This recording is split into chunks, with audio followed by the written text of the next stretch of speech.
What's going on, guys? Welcome back to another episode of BTBRV Rants. Let's go ahead and kick it off with the very first question. And this comes from a viewer that asks, what's my opinion on using the fifth wheel style louvered tailgates?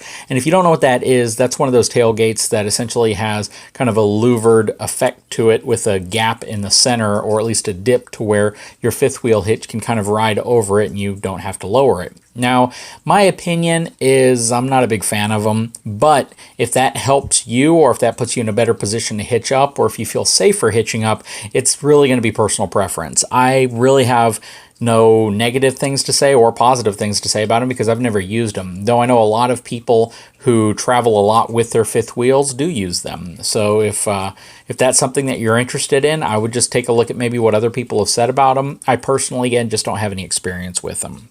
Okay, so the next question is from a viewer who has a 2014 Heartland Big Country and is interested in replacing the shocks and the equalizer. Doesn't have a lot of info about shocks and wants to kind of know if they're about the same as car shocks or truck shocks. So that is a really good question, but the reality is they are generally designed about the same, but they're not going to perform the same. Simply because most of the RV shocks I've seen, including the ones that we have on our fifth wheel, I feel are kind of inadequate for the amount of weight that a fifth wheel is really resting on them. I'm sure that they help marginally and they provide a little bit of a dampening effect versus not having them at all, but I've personally not really experienced what I would consider to be a significant amount of dampening of the suspension, and that is mainly because of just the sheer weight of a fifth wheel over those shocks. And when the shocks weren't installed, they didn't feel necessarily like they were going to perform like a Fox shock or a Bilstein shock. That's a high pressure shock. So in my opinion, I don't necessarily think shocks are going to make that big of a difference in terms of the handling performance of your fifth wheel going over bumps or things like that. What would make the biggest difference is the equalizer. And what you want to be cautious of with any type of equalizer upgrade is that you get an upgrade that can support the gross vehicle weight rating of your trailer, because not all of them can. And many of them are limited to a certain capacity of axle, such as the SRE 4000, which is what we use for Moride. You shouldn't be using on anything larger than 7,000 pound axles. So that's just something you want to keep in mind, and you want to look for those numbers when you're researching an upgraded equalizer. The next question is also a really good question, and it comes from a viewer who is considering getting a medium-duty truck versus a standard light-duty pickup truck to tow a fifth wheel.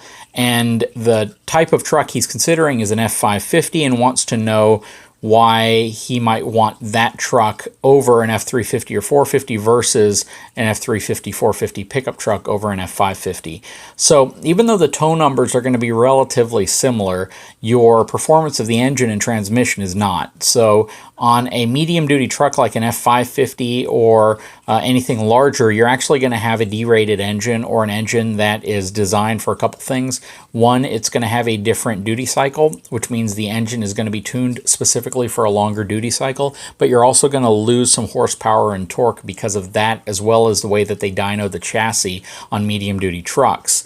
That being said, you also have to pay attention to the suspension on medium-duty trucks because they're generally designed more for payload versus towing. So an F550 might have roughly the same max tow capacity as an F350 or 450, but where it's generally going to excel is the fact that it's going to have a significantly higher payload capacity, upwards of 6,000 to 7,000 pounds versus a 350, 450, which is going to be between about 4,500 and 5,500 pounds. And that's mainly because they're designed to be upfitted. They're designed for vocational bodies like you might put on an ambulance or a dump body, things like that. And they're not really built around comfort. So instead of having a 3-leaf or a 4-leaf pack like you're going to see on the back of a standard dually pickup truck, you're going to have more like a 9 or a 10-leaf pack on the back of these trucks, which will make the ride significantly harsher, and you're really going to have to put a tremendous amount of weight over the back of that truck in order to really settle those springs. So in my opinion, I wouldn't necessarily recommend going to a medium-duty truck.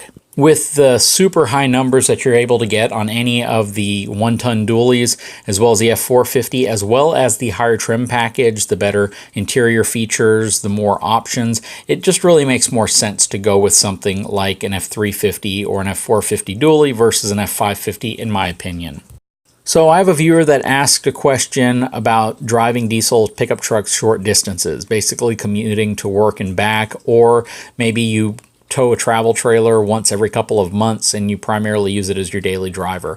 I'm not too concerned about that, honestly. Most of these new modern diesel engines have been designed to be pretty robust in terms of handling idle time, engine hours, and driving, whether it's short or long distances. That's why a lot of construction companies, a lot of city fleets, a lot of municipalities, they utilize these trucks because they hold up really well, even in a relatively short driving type of environment. That being said, that is going to be the harshest type of wear and tear you put on your vehicle other than using it to tow. So you do want to limit things like excessive idling or over revving or harsh accelerations, things like that as best possible. And I think your engine should hold up just fine. So the next question is from a subscriber that asks if trading in a travel trailer for a slightly bigger one is similar to trading in a car.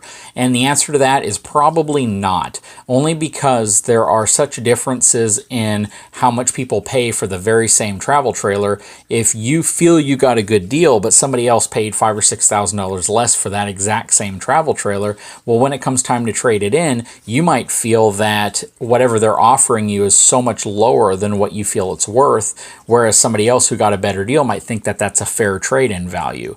Cars don't necessarily have those types of differences in terms of what different people are going to pay. It might be a couple $1,000s, but rarely is it going to be $10,000 or $15,000, which can easily be the case when it comes to RVs. So really, whatever price that they offer you is going to be the lowest possible price that they can offer it for. People generally don't look to RV dealerships to buy used RVs, so they don't want to hold on to used RVs as often. And what you run into is a scenario where you might just be stuck with a dealership that wants to sell you a new one, doesn't want to take a used one in, and it puts you in the position of really taking whatever they're willing to give you for it. So unfortunately, that's kind of how the industry is. Anyways, guys, that's all the time we have for questions today. If you do have any questions, leave them in the comment field. You can Facebook them or email them to me, and I will try to answer them the best I can. If you haven't had a chance, please subscribe to this channel as well as my Big Truck Big RV channel.